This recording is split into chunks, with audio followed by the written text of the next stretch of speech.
जाते मिले समाज सब पावे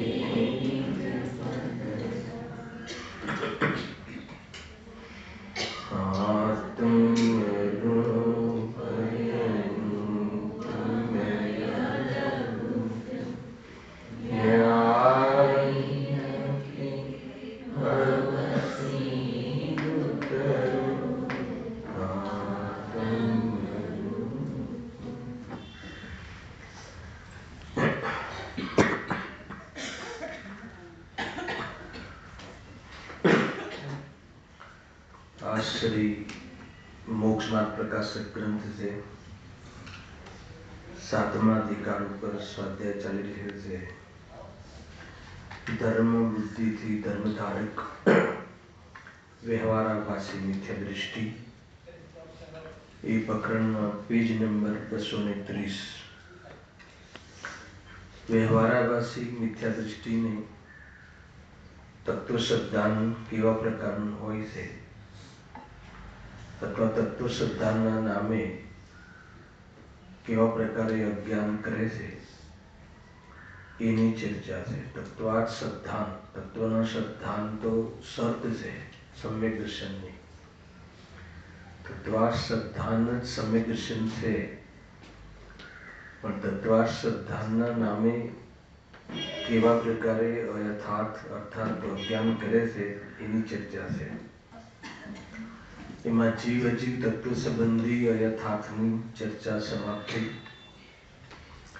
મૂળ એમાં એ ફોર્મ્યુલા યાદ રાખવાની છે। જે ચોથા અધિકારમાં તત્વની ભૂલ વાત કરી છે તો અનાદિથી ભૂલ છે, પરંતુ એ જીવો તો ભૂલ છે એમ સ્વીકારવા પણ તૈયાર થતા નથી। પણ આ તો એવો જૈની જીવ છે કે આ ભૂલ છે તો સ્વીકારવા તૈયાર થાય છે, અને ભૂલને મટાડવાનો જે ઉપાય કરે છે સ્વાધ્યાય આદિ, તેમાં શું કમી રહી ગઈ એની ચર્ચા છે। કેમ કે અહીંયા તો જે ઉપાય કરે છે પણ મિથ્યાત્વ રહે છે, અકરણીય છે। એટલે મિથ્યાત્વ તો મિથ્યાત્વ જ છે। મિથ્યાત્વ કઈ બે પ્રકારના કે કોઈ જે નથી જાણતો જૈની નથી એનું કઈ મિથ્યાત્વ માન્યતા અલગ હશે અને અહીંયા કોઈ માન્યતા અલગ હશે એમ નથી। માન્યતા તો ખોટી છે એ જ છે, પરંતુ પેલાને તો ખોટી માન્યતા જેવી કોઈ વાત જ નથી, એ તો ક્રેડિટ જ માને છે। ભલે ને ત્યાં એકેન્દ્રિય હોય, બેન્દ્રિય હોય, પંચેન્દ્રિય હોય, સેલિબ્રિટી હોય, નેતા હોય, અભિનેતા હોય, પૈસાવાળો હોય, પણ એને કોઈ એમાં એવું લાગતું નથી કે હું પૈસાને મારા માનું છું કે કઈ ભૂલ છે એવું નથી લાગતું। અહીંયા તો આ ભૂલ છે એનો પરિચય આવ્યો છે અને એનો અભાવ કરવાનો ઉપાય કરે છે, પણ એ ઉપાયમાં કમી શું રહી ગઈ હે ને? તત્વને જાણ્યા, બધું કર્યું, પણ ભાવ ભાષણ ના થયું। શાસ્ત્ર જ્ઞાનનો સદભાવ છે, ભાવ ભાષણનો અભાવ છે। આ બેઝ યાદ રાખજો, નહીં તો આ ટોપિકમાં એમ લાગશે કે આ તો ઓલું જ ચાલે છે। મેઇન વસ્તુ એ છે, આજે બી બહુ આવે ગુરુદેવસિંહના અંતિમ પ્રવચનમાં તારે જે હતું ને કે જે વાણી ભાષા કોણ કરે હે ને, ભાષાનો રાગ, બોલવાનો રાગ અજ્ઞાની રાગે કરે અને પરનું કરે એમ નથી। જ્ઞાની તો પરનો કરતા છું એમ માનતો જ નથી, પરંતુ પરનો કરતા જ્ઞાની નથી, અજ્ઞાની છે એમ નથી।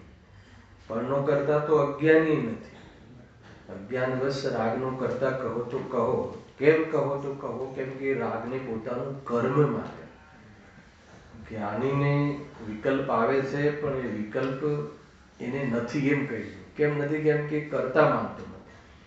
કર્તવ્ય રૂપ માનીને કરે તો જ વિકલ્પ છે એમ કહેવાય. કર્તવ્ય રૂપ માને નહીં, સ્વભાવને અનુભવે અને કરવા લાયક માને નહીં, તો એને જાણીને વિકલ્પ છે જ ક્યાં? એ સમયસારની આધ્યાત્મિક લેંગ્વેજ છે. બાકી ક્યાં સુધી હોય ને ક્યાં સુધી ના હોય એની આગળની ચર્ચા અલગ છે. તો એમને ત્યાં કહ્યું ને કે ભાઈ બહુ જબરજસ્ત વાત કહ્યું કે એક ક્રિયાના બે કરતા ના હોય.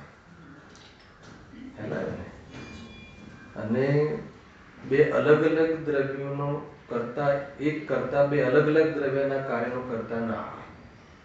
એ રીતે આ વસ્તુ લેવી છે.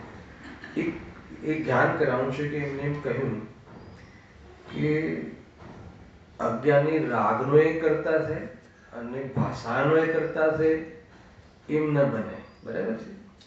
પછી કહ્યું કે ભાઈ રાગનો તો ઉપાદાનથી કરતા અને ભાષાનો નિમિત્ત કરતા, એમ પણ બે રીતે કરતા ના હોય શકે. આપણે તો નિમિત્ત કરતા લઈએ છીએ તો શું ભાવ વાસન છે એનું. એટલે નિમિત્ત તરીકે કરતા એમ પણ બે કરતા, એ રીતે બી બે કાર્યનો કરતા નહીં. એનો અર્થ એ છે કે આપણે બોલીએ તો છીએ પણ ભાવ વાસન નથી. નિમિત્ત તરીકે કરતા એટલે કે કરતા નથી. એનો અર્થ એમ લેવો. નિમિત્ત તરીકે કરતા કહેવામાં દોષ નથી, નિમિત્ત તરીકે સ્વીકારવામાં દોષ નથી. પણ નિમિત્ત તરીકે કરતા એટલે કોઈ કહે ને અમે નિમિત્ત તરીકે તો કરતા છીએ કે નહીં. નિમિત્ત તરીકે કરતાનો અર્થ એને અંદરમાં શું એ પૂછે છે એમ કે એ રીતે તો કરતા, કોઈ બી રીતે કરતા તો છીએ ને. અરે ભાઈ, નિમિત્ત તરીકે કરતા એનો અર્થ કે કરતા નથી. એનો અર્થ એમ નીકળે છે, એમ અર્થ એમાંથી નીકળે છે. એ સમજવું જોઈએ. ભાઈ નિમિત્તની જે ચર્ચાઓ છે ને એ બી એમાં બી બરાબર ક્લેરિટી હોવી જોઈએ. મૂળ વાત તો એ છે કે અગર જો એ ઉદ્ગલ જીવના કોઈ કાર્યમાં પૂતગલનું કોઈ કાર્ય નિમિત્ત, પૂતગલના કોઈ કાર્યમાં જીવના કોઈ કાર્ય જ્ઞાનાદિ નિમિત્ત, અગર એ નિમિત્તિકમાં અગર એ ઉપાદાન રૂપથી કરતા કર્મ માની લે છે તો જીવ અને અજીવનું ભિન્ન રૂપ ભાવ ભાષણ ન થયું. અને જ્યાં સુધી ભિન્ન ભાષે નહીં ત્યાં સુધી દુઃખના ભાવનો પ્રારંભ થતો નથી. અહીંયા સુધી આપણી વાત આવી હતી. નિમિત્તિકની વાત છે. આપણે એક ગુરુવાર શુક્રવારના ક્લાસમાં બી ચાલતું હતું ને, નિમિત્તો ધર્મદ્રવ્ય.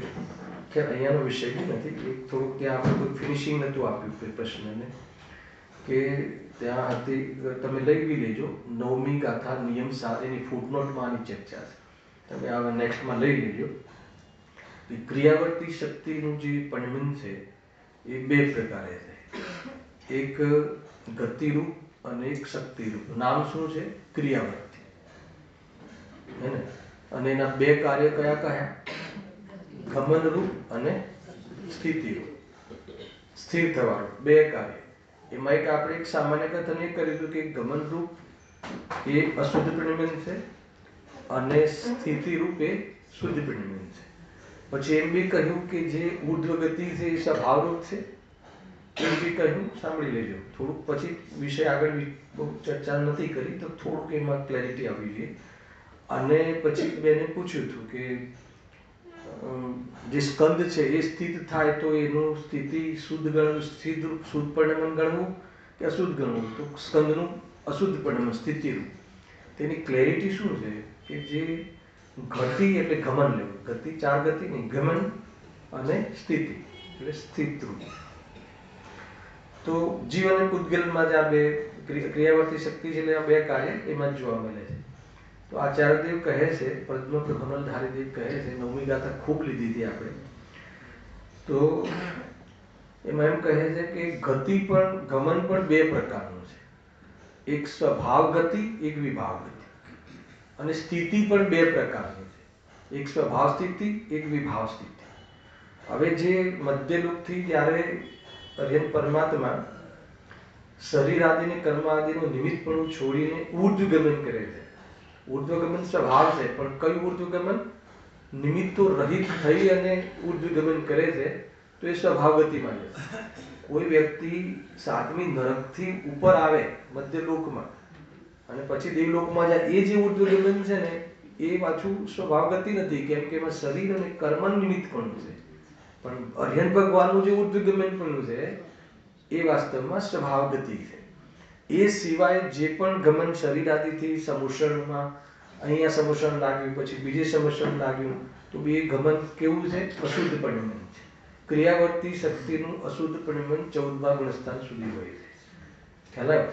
અને પછી એનું શુદ્ધ પરિણમન જે એ ગમન કરે છે 14મા ગુણસ્થાન છોડીને, એટલું એમનું સ્વભાવ ગમન પરિણમન થયું. ઉદ્ગલમાં પણ એમ છે. ઉદ્ગલમાં જે સ્કંદ સહિત ગમન કરે છે એ એનું વિભાવ ગમન પરિણમન છે. એકલો પરમાણુ ગમન કરે એ સ્વભાવ ગમન પરિણમન છે. હવે સ્થિતિમાં પણ એવું છે. સ્થિતિમાં એવું છે કે જ્યારે જ્યારે માનો કે કોઈ અરિયન પરમાત્મા સમુષણમાં સ્થિત થયા, તો એ ક્રિયાવર્તી શક્તિનું અશુદ્ધ પરિણમન છે. કોઈ વ્યક્તિ આપણે સ્થિત તો થયા ને, માનો કે આપણે સ્થિત થયા, આપણે સ્વાભ્યાવનમાં હાલ સ્થિત થયા, તો એ વિભાવ પરિણમન છે. પણ જ્યારે અંતિમ દેહ છોડીને સદાકાલ સિદ્ધાલયમાં સ્થિત થઈ જાય છે, એ ક્રિયાવર્તી શક્તિનું શુદ્ધ પરિણમન છે. આ રીતે બે ત્યાં ચર્ચા આપી છે. પરમાણુમાં પણ એમ લેવું, એકલો પરમાણુ સ્થિત હોય તો એ શુદ્ધ પરિણમન છે, ક્રિયાવર્તી શક્તિનું સ્થિતિરૂપ સિદ્ધ શુદ્ધ પરિણમન છે. અને સ્કંદ તો એ વિભાવરૂપ પરિણમન છે. સ્પર્શ રસ ગંધ વર્ણનની વિભાવરૂપ પર્યાય પણ સ્કંદની હોય ત્યારે વિભાવરૂપ પરિણતિ કહેવાય, અને એક પરમાણુની હોય એ સ્વભાવરૂપ પરિણતિ કહેવાય. આ બધી જાણકારીના વિષયો છે, અહીંયાનો વિષય નથી. આજે સન્ડે જે કદાચ શુક્રવાર વાળા આવ્યા હોય અને ના આવ્યા હોય તો તમે આ ક્લેરિટી કરી લેજો. એક હવે ભાવિક શક્તિની ચર્ચા થઈ હતી. ભાવિક શક્તિમાં જે રાગદ્વેષ રૂપી વિભાવનું 144મી ગાથામાં આવ્યું છે. તમારે ગુરુજીના પ્રવચનમાં ઇશારો કરેલું છે, 19મી વખતમાં છે કદાચ. તો ભાવિક શક્તિનું શુદ્ધ પરિણમન ક્યાં સુધી હોય છે? 14મા ગુણસ્થાન સુધી. અને ભાવિક શક્તિનું શુદ્ધ પરિણમન સિદ્ધ ભગવાનનું હોય. તો ભાવિક શક્તિનું પરિણમન અશુદ્ધ પરિણમન એટલે શું? જ્યાં સુધી આત્મા સંયોગમાં રહે છે શરીર અને કર્મ આદિનું, એનું ભાવિક શક્તિનું અશુદ્ધ પરિણમન છે. અને સંયોગ અને કર્મ સંયોગ અને શરીર આદિથી રહિત થઈ જાય છે, એ ભાવિક શક્તિનું શુદ્ધ પરિણમન. નામ ભાવિક, ભાવિકનું બી શુદ્ધ પરિણમન હોય છે અને એનું અશુદ્ધ પરિણમન હોય છે. એવી રીતે લેવું. અને શરીર આદિનું મળવું તો એમાં મિથ્યાત્વ અને શુભાશુભ ભાવોને લઈને શરીર આદિનું મળવું થાય છે. પણ સંયોગમાં જ્યાં સુધી રહે, ભલે પછી મિથ્યાત્વ અને રાગ મટી જાય, તો બી ભાવિક શક્તિનું અશુદ્ધ પરિણમન સમજવું. કેમ કે એના લક્ષથી જીવે અશુદ્ધતા બહુ કરી છે. એના લક્ષથી જ અશુદ્ધતા થાય છે. જ્યારે એ સંયોગમાં મટી જાય છે ત્યારે એનું શુદ્ધ પરિણમન સિદ્ધ ભગવાનને હોય. આ બે સામાન્ય ચર્ચાઓ થઈ હતી. એમાં જેને જે ફરીથી એક વખત તમે એની ક્લેરિટી કરજો. 9મી ગાથાની ફૂટનોટને લઈને તમે એકવાર વાંચી લેજો 5 મિનિટ ક્લાસમાં, એટલે ક્લેરિટી થઈ જાય. નિયમ સાર ગાથા 9.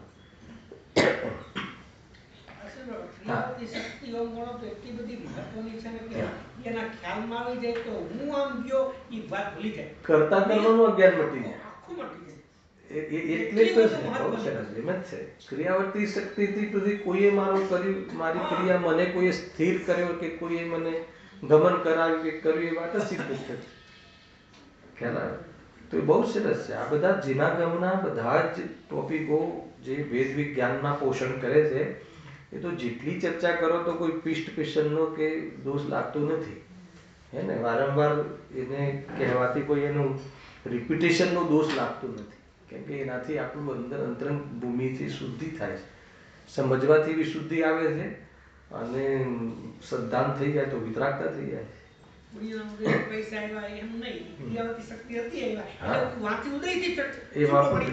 ગુરુદેવસિંહ એ બી કહે છે કે આ નિયમસારની ગાથામાં કહે છે કે પુણ્યના ઉદયથી પૈસા આવ્યા એમ નથી. હે ને? કમાયો એમ તો નથી, પણ પુણ્યના ઉદય થયા એમ નથી. એ તો એની ક્રિયાવર્તી શક્તિના કારણે આવ્યા. અરે ખોટા કાર્ય કર્યા એટલે નરકમાં ગયો એમ નથી. એ બધા નિમિત્તના કથન છે. એ બધા બહારના બાહ્ય કથન છે. ખરેખર તો નરકમાં ગયો એ કેમ ગયો? તો કે એની ક્રિયાવર્તી શક્તિને લઈને ગયો છે. ત્યાં પ્રશ્ન પૂછે, પણ કઈ સાહેબ ખોટું કર્યું છે એટલે તો ગયો ને? અહીંયા એ વાત નથી. હટાક દઈને આગળ વાંચ્યું ને આપણે, અહીંયા ક્રિયાવર્તી શક્તિને લઈને ગયું છે. અને પછી આગળ તો એવી ખુલાસા કરે છે જીતુભાઈ કે ખરેખર તો ગયો જ નથી. નરકમાં જાય કોણ? પોતાના ક્ષેત્ર છોડીને બીજાના ચતુષ્ટયમાં, આકાશના ચતુષ્ટયમાં જાય એ બીજો, ગયો જ નથી. એ બધા જ વાસ્તવમાં વ્યવહારના કથન છે. અને વ્યવહારના કથનમાંથી એ ગયો છે એનું સ્વરૂપ નથી એમ સમજવા માટે છે, ગયો છે એ સમજવા માટે નથી. ગજબ છે આખો વ્યવહારનું જે સ્વરૂપ છે. વ્યવહારથી એમ કહે કે ગયો છે, પણ વ્યવહારથી કહ્યું છે ને ભાઈ, એટલે ગયો નથી એમ સમજવાનું છે. એ ગયો છે પણ નથી ગયો એમ સમજવાનું. તો પછી ક્યાં છે? તો કે બતાવો કોઈ આત્મા અથવા કોઈ દ્રવ્ય પોતાના ચતુષ્ટયને છોડી અને અન્ય દ્રવ્યના, અરે ઇવન આકાશના દ્રવ્યના ચતુષ્ટયમાં બી એને પ્રવેશ કર્યો હોય તો કહે છે કે વિશ્વનો નાશ થઈ જાય. બરોબર, વેદજ્ઞાનના વિષય છે આ બધા તો બહુ, હે ને. અને તમે લોકો તે લો પણ છો ઋષભભાઈ બધા કે ભાવાસનથી જરૂરી છે, હે ને. આપણને કોઈ થોડા બાહ્યના ક્ષેત્રનું, બાહ્યના સંયોગોનું આપણે આપણું મૂલ્યાંકન જ જે આપણા સ્વભાવથી કરતા શીખ્યા જ નથી. ન આપણે સંયોગને સ્વભાવથી જોઈએ છે કે ન પોતાને સ્વભાવથી જોઈએ છે. સંયોગનો પણ એનો સ્વભાવ છે. આવું સંયોગમાં રહેવું, અહીંયા રહેવું એનું સ્વરૂપ છે. તો એમાં મારું સ્વરૂપ સરસ થઈ ગયું એવું માનવાની ભૂલ જીવે કેમ કરી? ખ્યાલ કે નહીં? મોહને લઈને કરી. પ્રભુ એ કહે છે કે આવી બધી ભૂલોના કારણે તું નિરંતર એને અપેક્ષા રાખી રાખી અને આધીનતાનું અનંત દુઃખ ભોગવે. બહુ અહીંયા કોઈ દુઃખ ભોગવવા માટે આત્મામાં આવવું પડે એમ નહીં. આત્મામાં છે જ એની સિદ્ધિ કરવાની છે. આપણે આત્મામાં આવવું છે, ઉપયોગને આત્મામાં લાવવાનો છે કે ઉપયોગ ઉપયોગમાં છે નક્કી કરવાનું છે. પણ નક્કી કરવામાં આટલો સમય લગાવવાનો, ખ્યાલ આવે ને? નક્કી કરવાનું છે, બસ એટલું છે. કોઈને ક્યાંય નથી જવાનું, કેમ કે કોઈ ક્યાંયથી ગયું જ નથી. પછી મારું, તારું, અમે, એક, એ બધી વાતો તો પછી પેલા વસ્તુના ન્યાય તો સમજો, સ્વરૂપ તો સમજો કે કયા અપેક્ષા. તો આ બધું કહેવાય છે, બધું કથન નિમિત્તના થશે, નિમિત્તના કથન થશે. અને નિમિત્તના કથન થાય અને ઉપાદાન તરફ ધ્યાન જાય તો નિમિત્તનું જ્ઞાન સાચું. વ્યવહારનું કથન હોય અને પરમાર્થ તરફ ધ્યાન જાય એનો વ્યવહાર સાચો. નહીં તો વ્યવહાર પરમાર્થને બતાડે છે એ વ્યવહારને પણ આપણે ન ઓળખ્યો. વ્યવહારમાં પરમાર્થ તરફ જોવું હતું ને, પણ તમે તો જેને બતાવ્યું એને જ તો પરમાર્થ માની લીધું, હે ને. પેલું બતાવે છે ને પથ્થર કે 100 કિલોમીટર બોમ્બે આ બાજુ, તો પથ્થર પર જ બેસી જાય કે આને 100 કિલોમીટર બતાવી જશે. 100 ભલે એને બતાવ્યું છે એનો અર્થ કે પરમાર્થ બતાવ્યું છે, પણ 100 કિલોમીટર ચાલવું પડશે. એ રીતે સિમ્પલ છે. અને જે વ્યવહારમાં પરમાર્થ એને ધ્યાન ન જાય પરમાર્થ તરફ, તો એનો વ્યવહાર સાચો કેવી રીતે હોય? એટલે આ બધી જે બહુ જ સરસ આપણા માટે આ એક માર્ગદર્શન છે, ગાઈડન્સ છે, એની આ ચર્ચા કરી છે અહીંયા. હવે મૂળ અહીંયા આપણે જે ધિકાર ચાલે છે કે ધર્મ બુદ્ધિથી ધર્મ તારક વ્યવહાર પાસે મિથ્યા દૃષ્ટિને એ 7 તત્વોનું શ્રદ્ધાન સંસારને મટાડવા માટેનો જ ઉપાય છે. ધર્મ બુદ્ધિ એટલે કોઈને સારું લગાડવા કે કોઈ માન માટે કે એવું નહીં, ખરેખર ધર્મ માટે કરે છે, હે ને. હવે આશ્રમનું શ્રદ્ધાન કેવા પ્રકારે કરે છે, અને આશ્રમ આગળ તો એમ કે આશ્રમ મટાડવાનો પણ ઉપાય કરે છે. કેમ કે આશ્રમ મટાડવું એ તો એનો ધ્યેય તો છે જ, પણ મટાડવામાં એ ભૂલ શું કરી નાખે છે?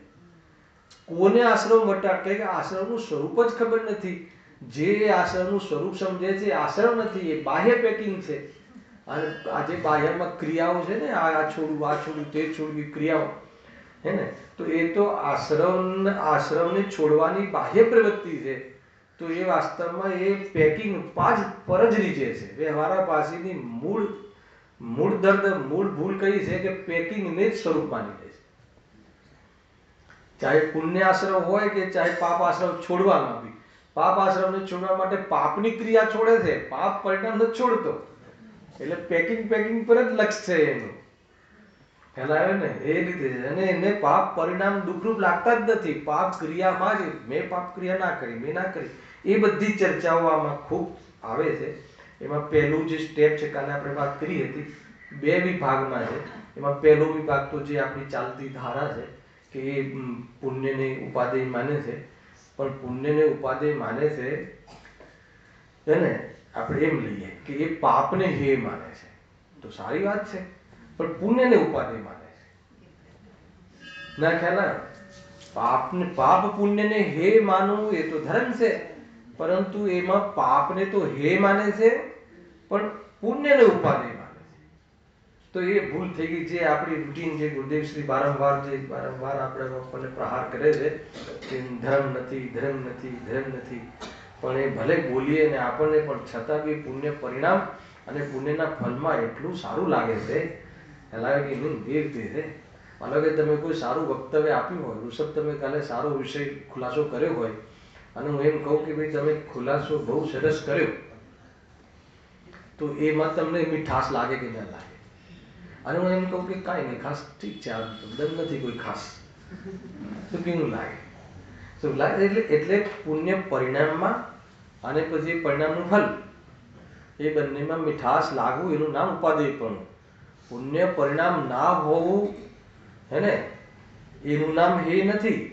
ખ્યાલ આવે કે આપણે તો હે ના નામે પુણ્ય પરિણામ છોડી દીધું હે ને. આ બધી ચર્ચાઓમાં ખૂબ આવવા વાળી છે. હે ઉપાદેય, શ્રદ્ધામાં હે ઉપાદેયપણું શું છે, જ્ઞાનમાં હે ઉપાદેયપણું શું છે, ચારિત્રમાં હે ઉપાદેયપણું શું છે. અને જેટલી હોય હે ઉપાદેયની ચર્ચા છે એ શ્રદ્ધાને લઈને છે. છતાં જ્ઞાન અને ચારિત્રમાં ઘટિત કર્યું છે, તો એ કેવી રીતે ઘટિત કર્યું છે એની ચર્ચા ખબર ના હોય તો જીવ એને ભૂલ કરે છે. મૂળ જુઓ, હું વાંચું નહીં. વળી આશ્રવ તત્વમાં જે હિંસાદી રૂપ પાપ આશ્રવ છે તેને હે જાણે છે, તથા અહિંસાદિક રૂપ પુણ્ય આશ્રવ છે તેને ઉપાદેય માને છે. હવે એ બંને કર્મ બંધના જ કારણ છે, તેમાં ઉપાદેયપણું માનવું એ જ મિથ્યા દ્રષ્ટિ છે. આટલો ખ્યાલ આમ સિમ્પલ છે. ટૂંકમાં એને પાપ પરિણામ અને પુણ્ય પરિણામ, પાપ પરિણામને તો હે માન્યું અને પુણ્ય પરિણામને ઉપાદેય માન્યું. તો આ હે ઉપાદેય માનવાનો આધાર શું છે? ખ્યાલ આવ્યો? આધાર એને આ હે ઉપાદેયની જે એને બુદ્ધિ ચલાવી, એને બુદ્ધિ ચલાવી, એ બુદ્ધિ પાછળ એનો આધાર શું છે, એની દૃષ્ટિકોણ શું છે? તો એને એનો આધાર, એને શું માપથી આ હે ઉપાદેય માનવાનું ચાલુ કર્યું છે? તો કે પ્રતિકૂળતા જે છે ને એ હે લાગે છે અને અનુકૂળતા ઉપાદેય લાગે છે. અગર જો આકૂળતાના આધાર ઉપર હે ઉપાદેય કર્યું હોત તો બંને હે લાગત. શું કહ્યું? ખ્યાલ આવ્યો? થોડું પકડવા આવે છે ને, માર્મિક છે, સિદ્ધિને ખ્યાલ આવે? થોડું સરળ કરો. હા, કે શબ્દ થોડા નવા આવ્યા ને. આપણે આપણી દ્રષ્ટિમાં સુખ અને દુઃખની શું પરિભાષા છે? અનુકૂળતા એટલે સુખ, બહુ વાર કહેવાય ગયું છે, પણ આપણને યાદ નથી રહેતું હે ને, અથવા યાદ રાખતા નથી. અનુકૂળતા એટલે સુખ, ભલે ખ્યાલ ના રાખે પણ ભાવભાષણ તો છે. બોલો, અનુકૂળતામાં સુખ લાગે કે ના લાગે? ક્યાંક શિબિરમાં જઈએ કે આપણે પ્રતિષ્ઠાઓમાં જઈએ તો ત્યાં બરાબર રૂમ સારી મળે, વ્યવસ્થા સારી મળે, અનુકૂળ મળે, રહેવાના લાયક મળે તો સુખ લાગે કે ના લાગે? પણ ઠેકાણું જ ના પડે, કોઈ ટેન્ટમાં બી જગ્યા ના મળે, એવી પ્રતિકૂળતા આવે, બહાર લોબીમાં રહેવું પડે, તો એમાં દુઃખ લાગે કે ના લાગે? બોલો, આમાં કઈ, આ તો આપણને અનુભવમાં છે. તો આપણું ગણિત કેવું છે? અનુકૂળતામાં સુખ લાગે છે ને પ્રતિકૂળતામાં દુઃખ લાગે છે. અચ્છા, અનુકૂળતાનું કારણ પુણ્ય છે, પુણ્યનો ઉદય છે, અને પ્રતિકૂળતા બહાર. એમ તો અનુકૂળ પ્રતિકૂળ કઈ છે જ નહીં, પણ જે રીતે અનુકૂળ પ્રતિકૂળ કહેવાય છે એ રીતે બી અનુકૂળતાનું કારણ એના દિમાગમાં શું છે? પુણ્યનો ઉદય. અને પ્રતિકૂળતા પાપના કારણે. એટલે પાપને શું માનવું જોઈએ? હે માનવું જોઈએ. એટલે કોને છોડવું જોઈએ? પાપને છોડવું જોઈએ. એટલે પ્રતિકૂળતા જો ક્યારે ના મળે તો આજીવ સંસારમાં રહેવા તૈયાર છે. શું કીધું? ના કીધું?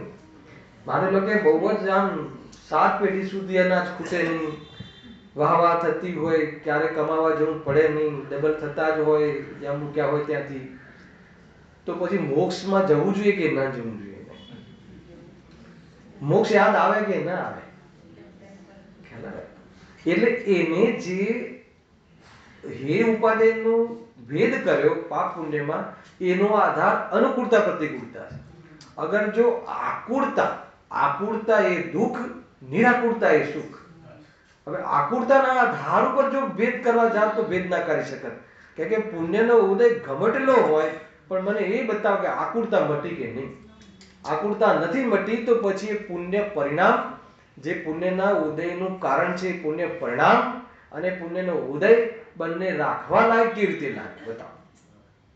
સિમ્પલ છે લોજિક. મહેન્દ્રભાઈ બરાબર છે? નાના છોકરાને ખ્યાલ આવે એવું છે એમાં. ભાઈ જ્યારે રૂપિયા નથી હોતા, અનુકૂળતા નથી હોતી, ત્યારે આકુળતા લાગે છે. પણ હવે પ્રતિકૂળતા થઈ ગઈ હોય એવા જીવો અહીંયા કેટલા છે? ઘણા છે. અનુકૂળતા થઈ ગઈ એવી. પહેલા પ્રતિકૂળતા હતી, પણ હવે અનુકૂળતા થઈ ગઈ કે ના થઈ ગઈ? બોમ્બેમાં આવ્યા ત્યારે ઠેકાણું નહોતું, બરાબર? પણ હવે તો બધું બરાબર છે.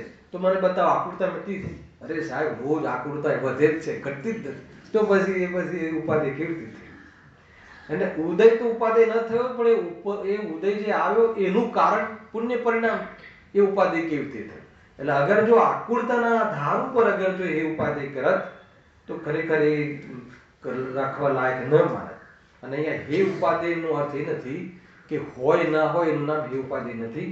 દ્રષ્ટિમાં હે થાય છે અને દ્રષ્ટિમાં ઉપાધિ થાય છે.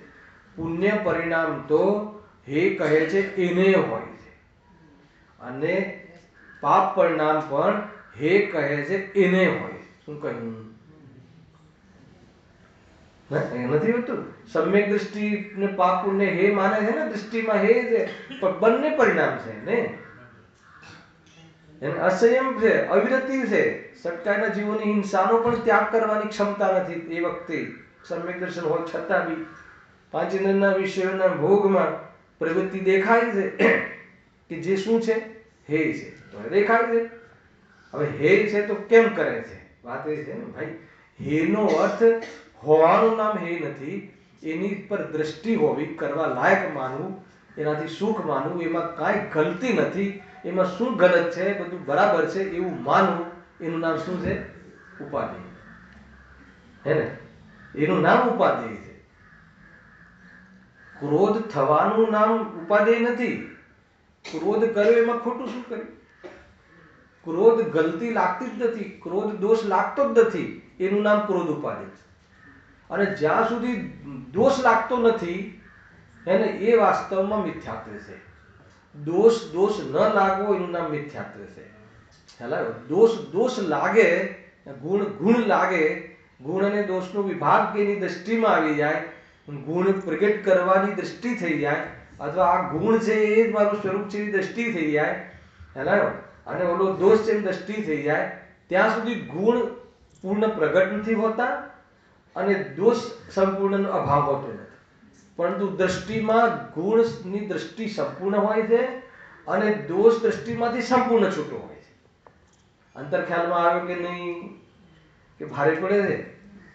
હા, પણ કોઈને એવું લાગે કે ક્યારેક તો વાત સાચી છે તમારી કે ક્રોધ દોષ છે, પણ ક્યારેક તો ક્રોધ કામ કરી જાય છે. ક્યારેક કરી જાય છે, હે ને? ક્યારેક તો ક્રોધથી પણ કાર્યની સિદ્ધિ થતી જોવામાં આવે છે. મેં જઈને જરા એને રૂઆબ ઝાડ્યો, કે મેં જઈને જરા બરાબર એને પાઠ ભણાવ્યો, ત્યારે તો પૈસા આવ્યા. પણ તમે જઈને ભાઈ પૈસા આપજે, ક્રમબદ્ધ હોય ત્યારે આવશે, તો એનાથી આવી ગયા. અરે તને એવું લાગે છે કે એટલે આવ્યા એમ નથી, એટલે તો કર્મ આવ્યા છે, આકુરતા આવી છે. તે આકુરતાને આમંત્રણ આપ્યું છે. પૈસા એટલે નથી આવે ભાઈ. હમણાં કહ્યું ને મહેન્દ્રભાઈ, તો એની ક્રિયાવર્તી શક્તિના કારણે આવ્યું છે. ઉપાદાનથી જોઈએ તો, એના નિમિત્તથી જોઈએ તો પુણ્યના ઉદયથી આવ્યું છે. પણ ક્યાં આવ્યું છે, કોને આવ્યું છે એની તો ખબર નથી. કે તને નથી આવ્યું, સંયોગમાં આવ્યું છે અને એનાથી સુખ નથી મળતું. ખ્યાલ આવ્યું કે નહીં ભાઈ? આ આખું પેકેજ તો જેટલી વાર હું તમને કહીશ એટલી વાર મીઠું લાગશે કે વાત તો સાચી છે, આપણે ક્યાંથી ક્યાં ઉપાય ખોટો કરીએ છીએ. ખ્યાલ આવે એ રીતે? જો ફરીથી વાંચું છું. શું થયું? બોલે પૂછું. ઈચ્છાની ઉત્પત્તિ કેમ થાય? હે?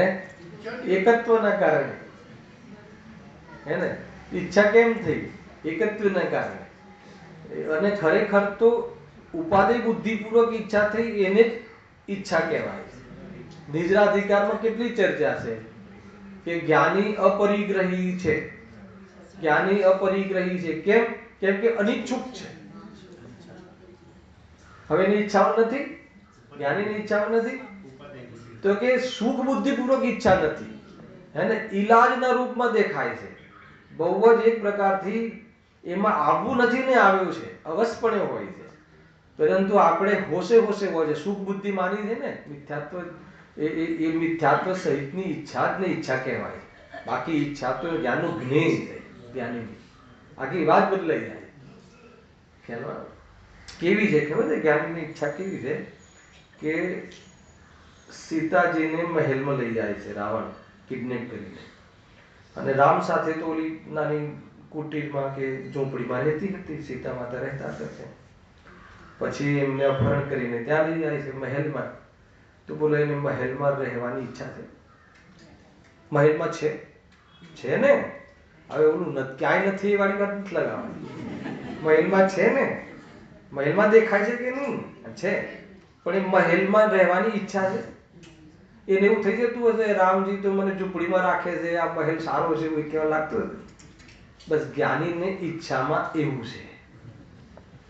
આવી રીતે અનેક ઉદાહરણોથી પ્રથમાન યોગમાં બી સમજાવે છે.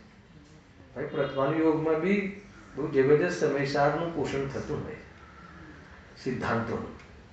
એ રીતે લેવું છે. વળી આશ્રવ તત્વમાં જે હિંસાદિરૂપ પાપ આશ્રવ છે તેને હે જાણે છે, તથા અહિંસાદિરૂપ પુણ્ય આશ્રવ છે તેને ઉપાદેય માને છે. હવે એ બંને કર્મબંધના જે કારણ છે, ઉપાદેય એટલે ખ્યાલ આવે ને, ઉપાદેય એટલે કરવા લાયક, હે ને. એમાં કોઈ પુણ્યમાં પણ પુણ્ય કરવા લાયક કેમ માન્યું? બંધ તો છે, હે. તીર્થંકર ગોત્ર બંધાય જે ભાવે તીર્થંકર ગોત્ર બંધાય એ ભાવ પણ આશ્રય છે, બંધનું કારણ છે. તો એ ઉપાદેય કેવી રીતે હોઈ શકે?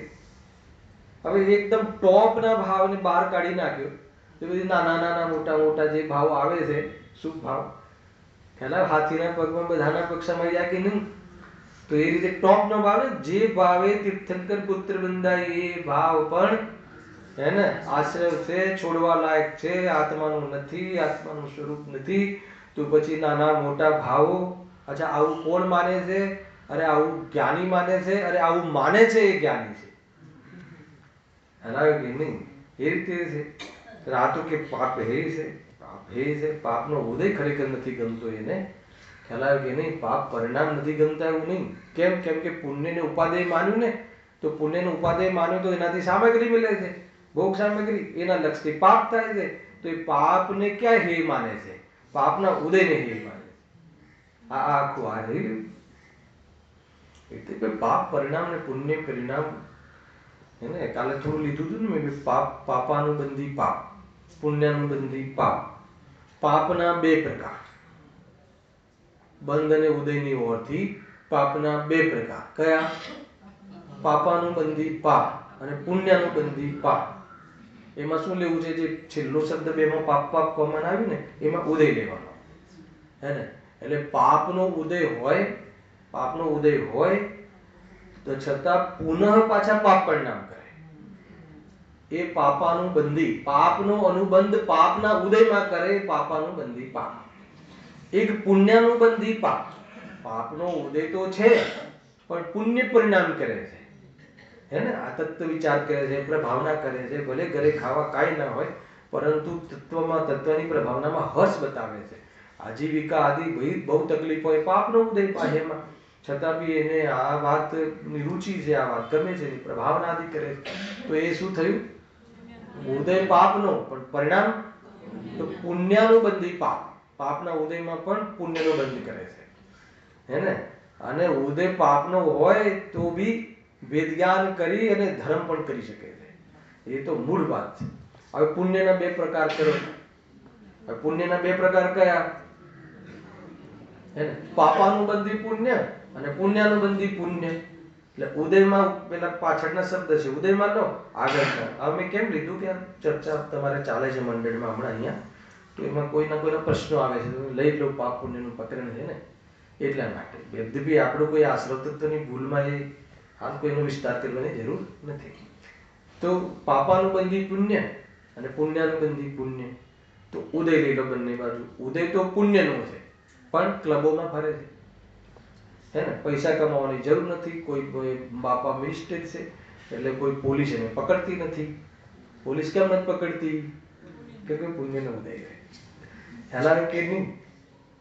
પરિણામ કયા કરે છે? પાપ. છતાં પોલીસ કેમ નથી પકડતી? આમ કેમ 2 વાર બોલાવડાવું નહીં? તો લોકો પૂછે છે કે આપણે કાંઈ કરતા નથી તોય આપણે આવું. તો આ ખ્યાલ આવ્યો? કરે છે પાપ પુણ્ય, બરાબર, પણ પૂર્વનો ઉદય પુણ્યમાં છે, હે ને, તો એ પુણ્યનો ઉદય હોવા છતાં ખર્ચી નાખે છે, પુણ્યને ખતમ કરી નાખે છે ખોટી જગ્યાએ. તો એને શું કર્યું? પાપાનુબંધી પુણ્ય. હવે પુણ્યાનુબંધી પુણ્ય, ઉદય બી પુણ્યનો છે અને પરિણામ બી તત્વ અભ્યાસ આદિમાં કરે છે, તો પુણ્યાનુબંધી પુણ્ય. એ તો આ થઈ ગઈ ચર્ચા. હવે એક પ્રશ્ન એ હતો કે આ પુણ્યાનુબંધી પુણ્ય કોને હોય? એ પ્રશ્ન હતો, હે ને, જ્ઞાનીને જ હોય કે અજ્ઞાનીને પણ હોય? હેલા, જો આ આગમની ઓરથી જવાબ હોય તો જ્ઞાની અજ્ઞાની બંને રહે. આગમ સિદ્ધાંતોમાં ફરક નથી પડતો, પરંતુ હું તો કહું છું કે પુણ્યાનુબંધી ભલે પુણ્ય હોય, પુણ્યના ઉદયમાં ભલે પુણ્ય કરે. સાંભળજો, હું વાત કેવી રીતે બદલું છું. પુણ્યનો ઉદય હોય ને પુણ્ય પરિણામ ખૂબ કરે, પણ એનાથી ધર્મ માનીને કરે, તો પછી એ મિથ્યાત્વનું પાપનું જ પોષણ કરે પુણ્યના માધ્યમથી. તો એ અજ્ઞાનીના પોષણ કરવા વાળા પુણ્ય પરિણામને પુણ્ય કહેવું કે પાપ કહેવું?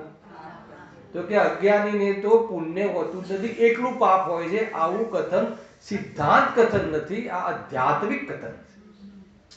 પ્રેરણા માટે આધ્યાત્મિક કથન છે. બાકી જ્યારે ડોટ ટુ ડોટ પરિણામોના ફળની ઓરથી જોવામાં આવે તો પુણ્યાનુબંધી પુણ્યનું ઉદય છે ને, મિથ્યાત્વ અલગ ચીજ છે. પણ આપણે મિથ્યાત્વનો અભાવ કરવો, દ્રષ્ટિ સમ્યક કરવી એ પ્રયોજન હોય તો પુણ્ય પર દ્રષ્ટિ રાખીને પુણ્ય કરે તો પાપ જ છે. ખ્યાલ? એક તો એ થઈ ગયું. અને આખો સમય સમર્પિત છે. પાપ અને પુણ્યને ભિન્ન જાણે એ મોહ છે, અને દેહ અને આત્માને એક જાણે એ મોહ છે. અને ખ્યાલ આવે કે નહીં? દેહ અને આત્માને ભિન્ન જાણવાના હતા અને પાપ પુણ્યને એક માનવાના હતા. અને શું કર્યું?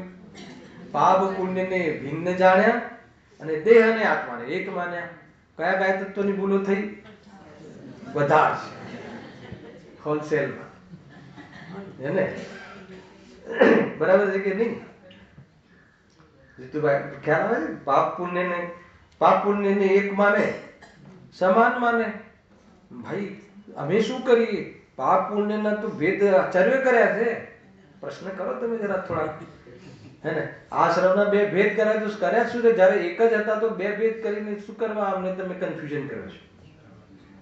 ખ્યાલ આવ્યો? અને 2 ભેદ કરીને પછી 9 તત્વ કે 9 પદાર્થ પાછા કરી જ નાખે તમે. તો આશ્રમમાં ભેદ શું કામ કર્યું? તો કે ભેદ જે રીતે છે એ રીતે છે, પરસ્પર ભેદ છે. પરસ્પર ભેદ છે. કેવી રીતે ભેદ છે? કારણ કે બંનેના કર્મ જુદા છે, બંનેમાં ફળ જુદા છે, એ રીતે છે. પણ બંનેનું ફળ સંસાર છે, એ અપેક્ષા એક છે. ભલે એકમાં સ્વર્ગ ફળ આવે છે, એકમાં નરકાદી ફળ આવે છે, પણ બંનેનું ફળ ગતિમાં આવે છે. ગતિ રહિતમાં ફળ નથી આવતું, એ અપેક્ષા એક છે. અને મારું પ્રયોજન ગતિ રહિત થવું છે. મારું પ્રયોજન સ્વર્ગમાં જવું, નર્કમાં ના જવું એમ નથી. કોઈને એવું પ્રયોજન હોઈ શકે. કોને છે એવું પ્રયોજન? હવે આ ભારે પ્રશ્ન. સ્વર્ગમાં જવું છે ભાઈ, નર્કમાં તો નથી જવું. બોલો ક્યાં જવું છે? ખરેખર ક્યાં જવું? સિદ્ધિને ક્યાં જવું? સ્વર્ગમાં જવું જોઈએ કે નર્કમાં જવું જોઈએ? ખેલાય કે નહીં? અહીંયા તો એમ જ કહીએ કે નહીં, ક્યાંય નહીં. પણ ખરેખર નર્કમાં જવા માટે તૈયારી કોઈ, ચલો ત્યારે નર્કમાં જવા, ના નર્કમાં નહીં, સ્વર્ગમાં લઈ જાઓ. ખ્યાલ ભાઈ? આ જેને અંદરમાં એને ભાવ ભાષણ તો સ્વર્ગનું જ છે. સ્વર્ગ એટલે અનુકૂળતા બહારમાં, એ રીતે સમજો. હાલ સામાન્ય રૂપથી એ રીતે. અને જે બંને બંધના કારણ છે એ લીધું ને. આપણે અબંધ સ્વરૂપનું પ્રયોજન, આપણે અબંધ થવું છે, આપણે બંધ રહિત થવું છે. તો બંધ રહિત થવું છે તો બંધનો જે પણ કોઈ ભાવ હોય, એને બંધમાં જે કારણ બનવા વાળા જે કાર્ય કારણ હોય, તો એમાં એક ઉપાદેય ને એક હેત કેવી રીતે હોય છે? એટલે દ્રષ્ટિમાં બંને હે છે. એમ કહ્યું. જો કોઈ એક બાપને 2 દીકરા છે, તો 2 દીકરા અલગ અલગ છે કે નહીં? અલગ જ છે. બે દીકરા પરસ્પર અલગ છે, પણ કોઈ પ્રસંગમાં એક દીકરો આવે તો ચાલે કે ના ચાલે? કેમ કે એક જ ઘરના છે ને, એટલે એક દીકરો આવ્યો એનું પ્રતિનિધિત્વ કરે છે એટલે આખું કુટુંબ આવી ગયું, પણ અલગ અલગ છે છતાં એક છે.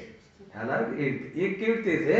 કેમ કે એ વાસ્તવમાં પાપ પુણ્યમાં ભિન્નતા નથી કરવાની, પાપ પુણ્યથી જીવની ભિન્નતા કરવાની. જીવથી પાપ પુણ્ય ભિન્ન છે એમ કરવાનું હતું. પાપ પુણ્યથી જીવનું ભેદ જ્ઞાન કરો કે જીવથી પાપ પુણ્ય ભિન્ન છે એમ ભેદ જ્ઞાન કરો? બે એક જ વાત છે કે જુદી જુદી વાત છે? જુદી જુદી વાત છે. પાપ પુણ્યથી હું જુદો છું એ સ્વભાવની રુચિ માટે છે, અને મારાથી પાપ પુણ્ય જુદા છે એ પાપ પુણ્યની રુચિ મટાડવા માટે છે. આ રીતે છે. મારાથી પાપ પુણ્ય ભિન્ન નથી તે રુચિ મટાડી દે, અને પાપ પુણ્યથી હું જુદો છું, હું તો એમાં રુચિ કર. એકમાં વૈરાગ્ય શક્તિ છે, એકમાં જ્ઞાન શક્તિ છે. અને જ્ઞાન શક્તિ વૈરાગ્ય શક્તિ બંને કોને પ્રગટ થાય છે? જ્ઞાનીને.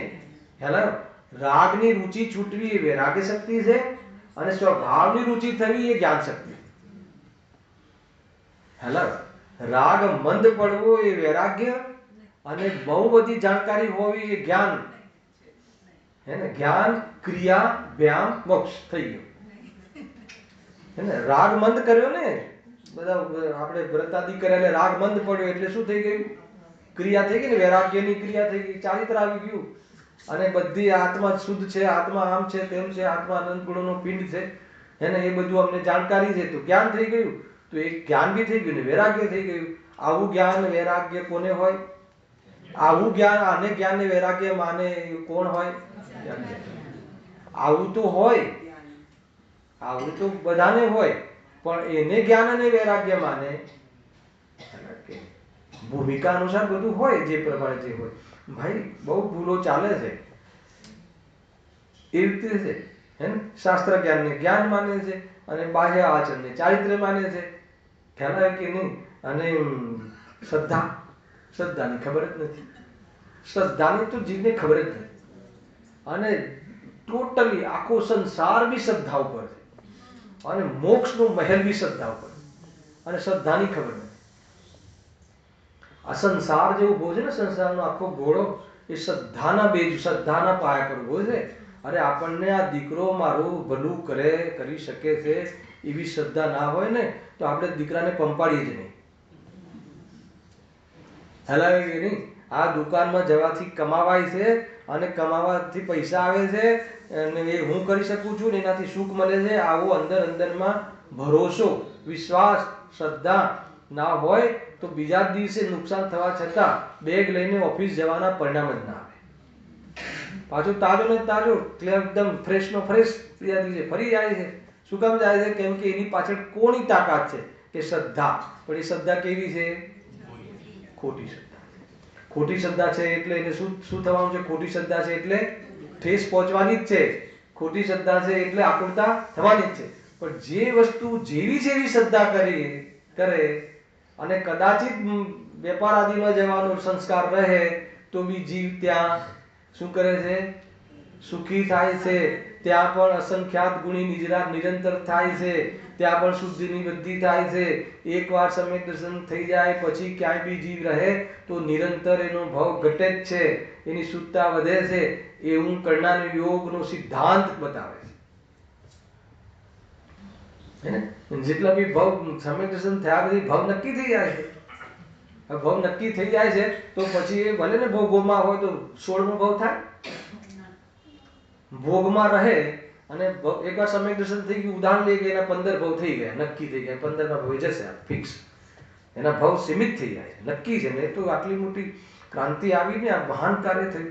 હવે મને બતાવો કે એ જે અહીંયા સમ્યક દર્શન આ ભાવમાં થયું એટલે એના ભાવ નક્કી થઈ ગયા 15 ભાવ પછી, અને સમ્યક દર્શન જતું રહે ને તો બી એનું નક્કી છે નિશ્ચિત સમય, મેક્સિમમ કેટલું રહે એવી નક્કી છે. અંતર્મૃતકમ અર્થગત પરાવર્તન, એનાથી વધારે ગતિ એની સંગ્રહ જ નહીં.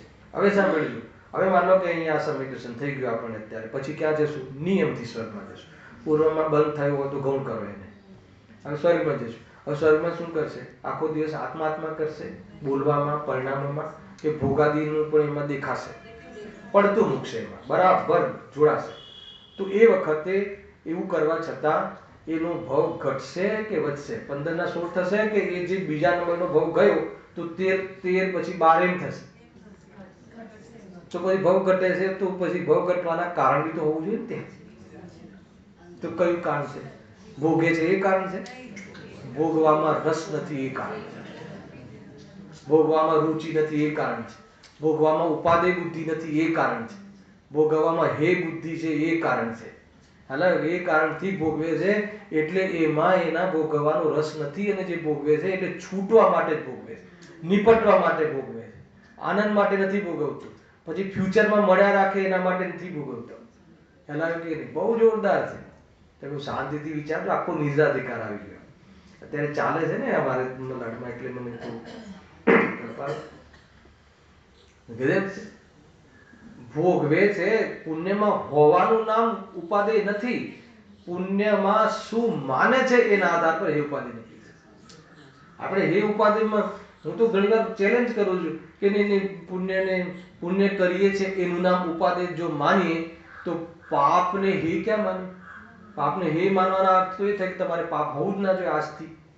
તો પુણ્યને ઉપાદેય માનવામાં એવું લાગે તમને કે ઉપાદેય માનવી ત્યારે કહેવાય કે પુણ્યમાં દેખાય છે એટલે પુણ્ય ઉપાદેય છે, તો રોંગ છે. પુણ્યમાં દેખાવાનું નામ પુણ્ય પરિણામ હોવાનું નામ ઉપાદેય પરિણામ નથી. ઉપાદેય પણ માન્યતાની ભૂલ છે.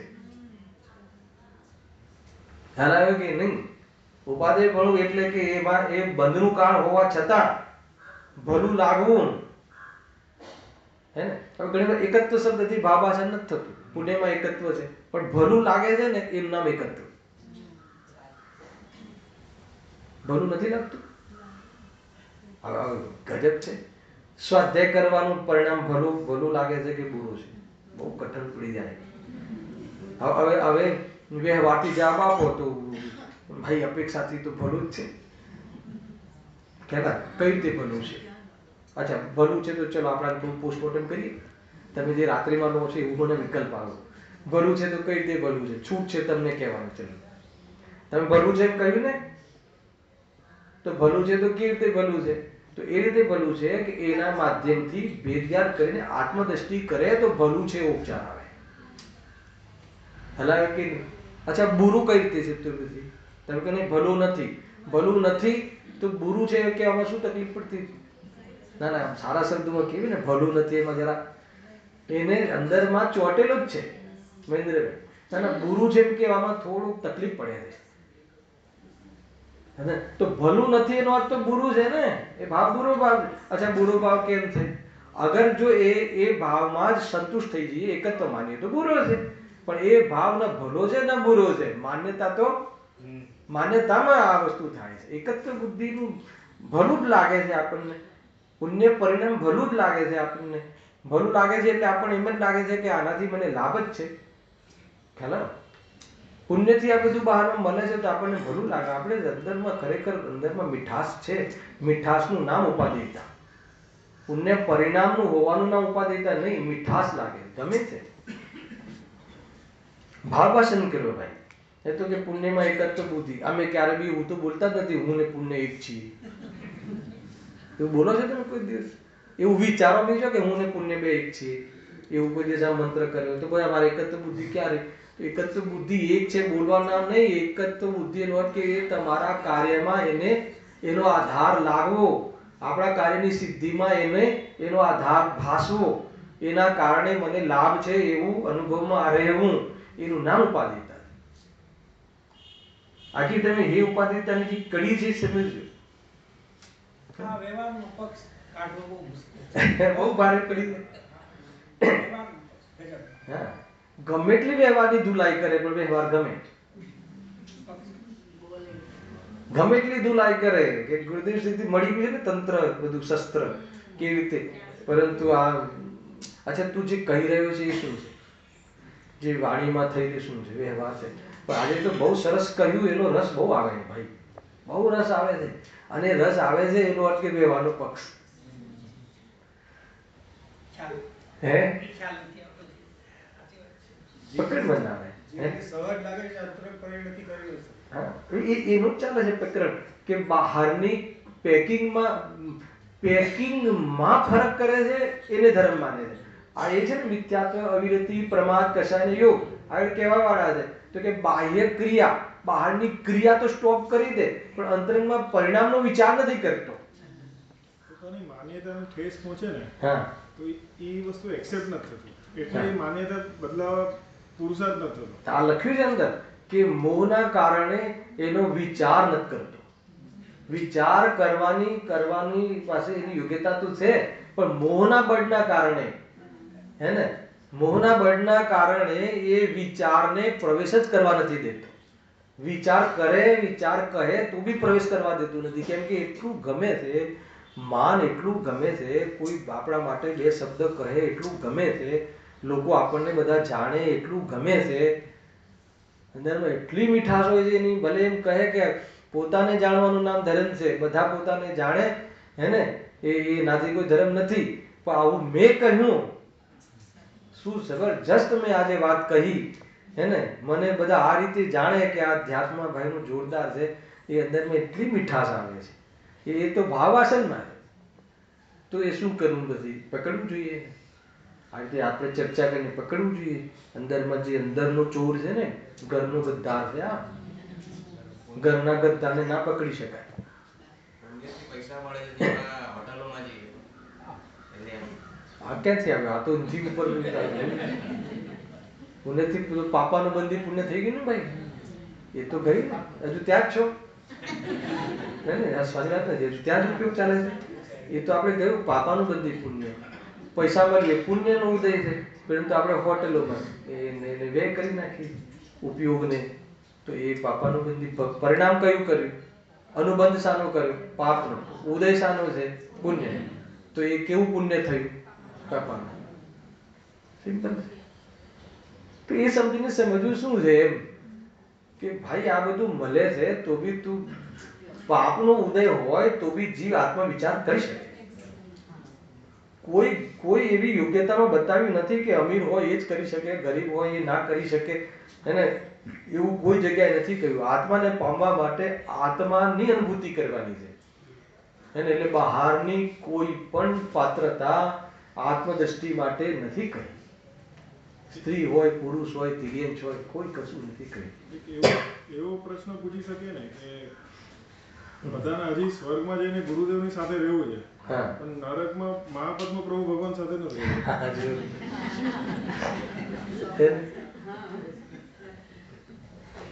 અચ્છા, તીર્થંકરમાં ગુરુદેવ પહેલા કોનો નંબર છે? ગુરુદેવ તીર્થંકર થવાના છે 1001% વાત છે, પરંતુ પહેલા કોણ થવાના છે એ બી તો નક્કી છે. મહાપદ્મ પ્રભુ ને તો પહેલા થવાના એમને મળવું કે પછી થવાના છે એમને મળવું, એમ પ્રશ્ન છે તમારો. એનો અર્થ કે ગુરુદેવનો રાગ છે, તત્વનો એ રાગ નથી.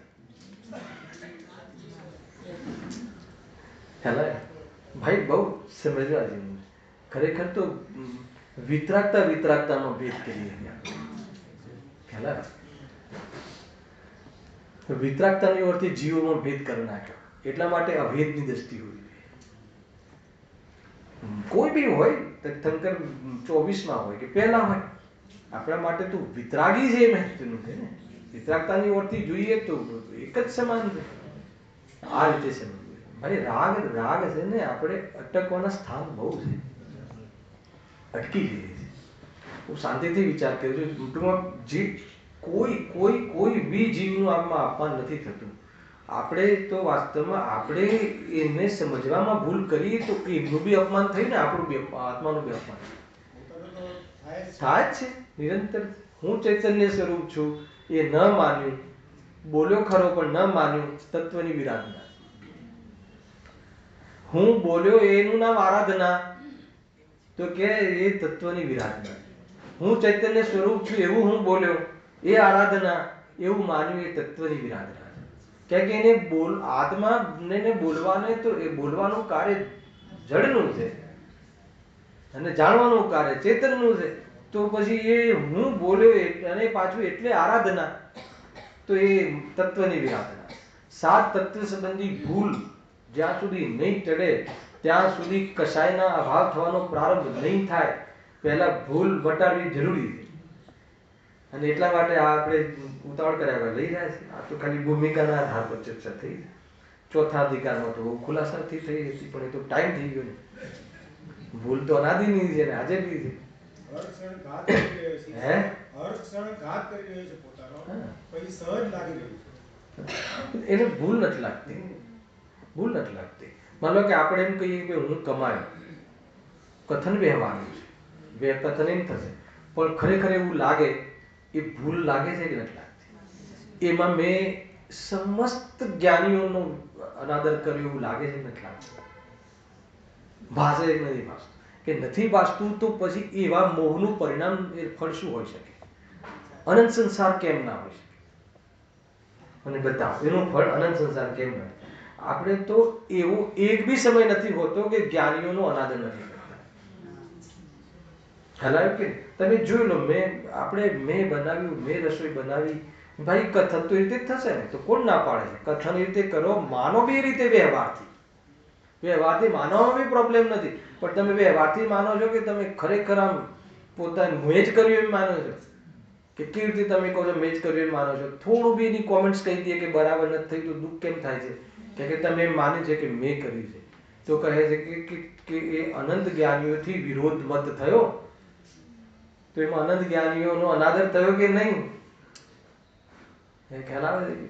ભાઈ સૌથી પહેલા અગર જો આમાંથી બચવું હોય, આપણને બચાવવું હોય, તો દ્રષ્ટિ સમ્યક થવી જોઈએ.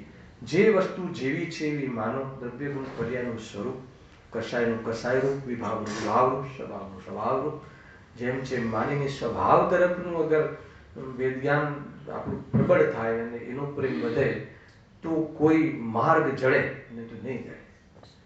તો એમ જ ચાલુ નથી. પણ તમે ધારો કે સમજાવો તો તમારો પરિચય છે, તમારાથી મોટા પંડિત હોય એનો પરિચય ન હોય તો એનું ન પણ સાંભળે તો આવીને ક્યાંથી આવ્યું? તો બકા એમાં વિનય ક્યાં મેં ભેદ જ કર્યો છે? એટલે નહીં, હા, આપણે કીધું ને કે ગુરુદેવથી અમને પરિચય છે, તો બીજા એનાથી મોટા હોય એનો પરિચય નથી, પણ નહીં એમ નથી. તત્વની તો વાત છે. પરિચયની વાત નથી. ગુરુદેવને સાંભળવાનું તો પ્રેરણા છે. એમાં ન સાંભળવાની વાત નથી. કીધું કે સ્વર્ગમાં જવું છે ગુરુદેવ પાસે, નરકમાં નથી જવું, તો એમ નથી. પણ હમણાં કરાવે ને, હમણાં મેં તો પરિચય કરાવ્યો ને કે બીજી નરક, પહેલી નરકમાં એક જીવ હમણાં હાલ કર્યો છે. હાલ તો થયો ને કે મહાપદ્મ પ્રેમ છે ને જે પહેલા આવવાના છે એમનાથી. હવે બતાવો ક્યાં જવું છે? પરિચયમાં શું પરિચય? પરિચયમાં તો જ્યારે પરિચય એ છે કે આ પહેરેલા છે ગુરુદેવ પરિચય છે. તત્વ બતાવે જ્યારે તીર્થંકર, અચ્છા ગુરુદેવસિંહ પરિચય કરાવે તો માનશો? હા, તો તત્વનો પરિચય તો ગુરુદેવ કરતા તો મહાપદ્મ પ્રભુ પાસે વધારે મળશે એવું ગુરુદેવ કહે છે. વાત એમ નથી, સાંભળવું ના સાંભળવાની વાત નથી. આપણને વ્યક્તિનો મોહ હોય છે, આપણને વ્યક્તિત્વનો ભાવ હશે. વાત એ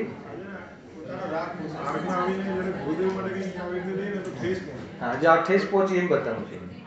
ઠેસ પહોંચે ને એટલે એ કે ભાઈ ગુરુદેવ જે કહે છે એ વાત માનવામાં પણ નથી માનતા, પણ ગુરુદેવશ્રીએ તો અનંત ઉપકાર કર્યો છે. એ તો જવા દો, તમે એક પ્રતિમા વિરાજમાન કરી હોય ને તો બીજી પ્રતિમાઓ કરતા ત્યાં વધારે ભાવ આવે છે. ચલો એ બતાવો. ગતપંથામાં કેટલી પ્રતિમાઓ છે, તો આજે હું જઉં છું ને તો હું બતાવું વર્પિત જો આ છે ને આ મેં પ્રતિમા વિરાજમાન, આપણે આજે અહીંયા પૂજા કરી, કેમ બીજા પૂજ્ય નથી? તો ત્યાં મહિમા કેમ આવે છે ભાઈ? અચ્છા, और खुलासा समझवा હોય ને, ગુરુદેવસિંહ જે ગુણસ્થાનમાં રહે છે, સાંભળો ગુણસ્થાન જે ગુણસ્થાનથી અહીંયા હતા, ચતુર્થ ગુણસ્થાન સમ્યક દૃષ્ટિ, અને ભગવાન મહાવીર અત્યારે સિદ્ધ અવસ્થામાં અને વર્તમાનમાં લઈએ તો તીર્થંકર પરમાત્મા. હવે મને એ બતાવો કે આપણે અગર તુલનાત્મક જોઈએ તો વિશેષ પવિત્ર તો ભગવાન મહાવીર છે. તો ભગવાન મહાવીરના ફોટાનું અનાવરણ બોલી અને ગુરુદેવના ફોટાની અનાવરણ બોલીમાં અંતર કેમ પડે? અને જો અંતર પડવું જોઈએ તો કેવું પડવું જોઈએ? બતાવો કેવું પડવું જોઈએ? જે ગુરુદેવસિંહ જેને નમે છે એનો મહિમા વધારે આવે કે ગુરુદેવસિંહ? પણ તમે એમ કહેશો અમને ગુરુદેવસિંહ તો ફાયદો થયો છે, પણ વ્યવહારમાં તો જેમ હોય એમ જ હોય. વ્યવહારમાં ડોક્ટર આપણી જાન બચાવે તો પણ પતિ જ મુખ્ય હોય ડોક્ટરનું. શું કહ્યું? કોઈ પત્નીની, કોઈ મહિલાની એના પતિની જાન બચાવે કોઈ ડોક્ટર, તો પતિની મહિમાથી ડોક્ટરની મહિમા વધારે આવી જાય તો વ્યભિચાર છે. ભાઈ બહુ બધી બાબતો છે. પોતાનું ઉલ્લું સીધું કરવું જોઈએ. રાગ માને નહીં એ વાત જુદી છે, પરંતુ જ્ઞાન એવી ચીજ છે કે રાગની અથવા મોહની ભ્રમણા તોડી નાખે, પણ તમારે જ્ઞાનને સ્વીકાર કરવું જોઈએ, કેળવવું જોઈએ. ઘણી બધી વાત અહીંયા ગુરુદેવસિંહની મહાપદ્મ પ્રભુની નથી. વાત એમ છે કે આપણને આ તો ગુરુદેવસિંહ આપણે બધાને વહાલા છે, આપણા બધાના શ્રદ્ધેય છે, તો શ્રદ્ધેયમાં એવી તો ભૂલ નથી કરી નાખતા ને. અરે હું તમને 12-13 વર્ષથી સંભળાવું છું આ જીનવાણી દર શનિ રવિએ, તો મારો રાગ વધી જાય તો હું કહું ભાઈ આ ઠીક નથી. મારા જેવા સામાન્ય વ્યક્તિનો કે હું તો ગુરુદેવે જે કહ્યું તમને આવીને કહું છું, તો મારો રાગ વધી જાય તમને, તો તમને મારા સિવાય બીજા અનુકૂળ ના આવે. એ બી તો હે હા બરાબર છે. એટલા માટે એમ છે કેમ કે આપણે અર્યંતાદિથી પ્રયોજનની સિદ્ધિ થાય છે, પણ એ બંને વિતરાગી છે. હા, પણ આપણે એમાં એ પાંચે પૂજ્ય પદ છે. એ રીતે છે. હા હા 100% મળ્યું છે. બહુમાન એટલે ઘણું, એ તો શ્રદ્ધેય જ છે, પરંતુ જ્યારે નમવાનો ને જ્યારે પૂજનનો વ્યવહાર આવે એ અલગ છે. એ જે 5 પદ છે ને અલગ છે. અર્યનજી, સિદ્ધજી, આચાર્ય ઉપાધ્યાય છે, એ પાંચે પદ પવિત્ર પદ છે. એના નીચેના પદ સાથે તુલના ન થાય. ત્યાં તુલનાત્મક નથી થતું ત્યાં. અને આમાં કોઈ ગુરુદેવશ્રીનો મહિમા ઓછો થાય છે એવું નથી. ગુરુદેવશ્રીનો મહિમા વધે છે. ટ્રેક જ વાત છે. આપણો ટ્રેક એક્ચ્યુઅલી એમ હતો, મારો બોલવાનો ઇન્ટેન્શન કે સ્વર્ગમાં અને નરકમાં ભેદ છે. હા, મૂળ તો સ્વર્ગ નરકથી છે. આમાં ગુરુદેવ કે મહાપદ્મ ભગવાન વચ્ચેનો ભેદ નહીં, પણ એટલે સ્વર્ગ ને નરકનો ભેદ કર્યો એમ. હા, એટલે કોઈને એમ થાય કે ભાઈ અમારે તો સ્વર્ગમાં જવું છે કેમ કે ત્યાં ગુરુદેવસિંહ છે, તો નરકમાં મહાપદ્મ પ્રભુ છે, તો શું વાંધો છે નરકમાં જવામાં, એમ એમનો પ્રશ્ન. છતાં બી બધી જ વાતો થઈ, કઈ વાંધો નહીં. એ વાત લઈને બધી વાતો થઈ. આપણા માટે તો આ વાત સૌથી મુખ્ય છે કે આપણે ચાહે દીકરાના મોહમાં અટકીએ, કે ચાહે ભગવાન મહાવીરના મોક્ષમાં અટકીએ, કે ચાહે શુદ્ધ નહીંના પક્ષમાં અટકીએ. છોડો, હવે આપણે કોઈ વ્યક્તિમાં ભેદ ન કરતા, શુદ્ધ ને તો કોમન છે ને, કે શુદ્ધ નહીંના પક્ષમાં અટકીએ તો મિથ્યાત્વ છે. હવે શુદ્ધ નહીં તો આપણને ભગવાન આપણને દ્રષ્ટિનો વિષય આપે છે, તો દ્રષ્ટિનો વિષય આપે છે એમાં હમ કરવાને બદલે શુદ્ધ નહીંમાં પક્ષ કરી નાખ્યો, તો પછી એ તો મિથ્યાત્વ છે. વાત મિથ્યાત્વની છે. મને મિથ્યા તો કોઈ દ્રવ્યનું નથી હોતું, મિથ્યા તો કોઈ વ્યક્તિને લઈને નથી હોતું. એ તો એનું લક્ષ્ય કરીને જે આપણે પરિણામ કરીએ છીએ ત્યાં મિથ્યાત્વ બેઠું છે. મિથ્યાત્વ જીવના પરિણામમાં છે, મિથ્યાત્વ ઘરમાં નથી. ઘરને પોતાનું માનવું એનું નામ મિથ્યાત્વ છે, ઘર મિથ્યાત્વ નથી. એટલે કોઈ ભેદ કરવાની જરૂર નથી. છતાં બી જેટલો જે પણ વ્યવહારને નો બધો ભેદ છે એ આપણને ખ્યાલમાં હોવો જોઈએ. Next time સહેજાનંદી